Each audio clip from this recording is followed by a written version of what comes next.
अस्सलाम वालेकुम। आप देख रहे हैं के न्यूज़ चैनल। खबर शामिल करते हैं आरिफ वाला से।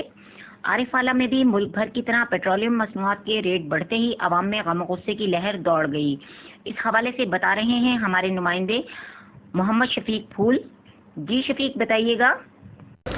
अस्सलाम वालेकुम जी। जैसे कि आपको पता है कि जो ये हुकूमत इस टाइम जो मौजूद है, इन्होंने अवाम के ऊपर पेट्रोल का बम फेंका है। और ये देखें कि मुल्क की तारीख में इस बार पहली मरतबा हुआ है कि 25 रुपये फ़ी लीटर जो है ना पेट्रोल यकदम मतलब यकमुश्त बढ़ा दिया गया है। मुल्क की तारीख में इससे पहले ऐसा कभी नहीं हुआ। अवाम तो पहले कोरोना के मसाइल से नहीं निकल रही, मईशत पहले मुल्क की बहुत GDP है वो बहुत ज़्यादा नीचे आ चुकी है। तो इनको चाहिए था कि अवाम के हाल पर तर्स खाते, बजाय कि ये हुकूमत अवाम के हाल पर तर्स खाने की ये उनके ऊपर उल्टा ये पेट्रोल का बम फेंक रही है। और ये मज़ीद हमारे ख्यालात के मुताबिक मज़ीद ऊपर जाएगा बजाय कि इसके नीचे आने के। ये पेट्रोलियम माफिया और हुकूमत की मिली भगत है। और हम चाहते हैं कि जो हमारी हायर अथॉरिटीज़ हैं और जो वज़ीर-ए-आज़म साहब हैं, उनसे अपील है कि ये अवाम के ऊपर तरस खाएँ, क्योंकि अवाम पहले ही कोरोना की वजह से ज़हनी दबाव का शिकार है। और हम यही हायर अथॉरिटीज़ जो हैं उनसे अपील करते हैं कि इन मसाइल को जल्द अज जल्द हल किया जाए, कि इससे पहले कि अवाम सड़कों पर निकले और कोरोना के साथ साथ दूसरे मसाइल जन्म लें।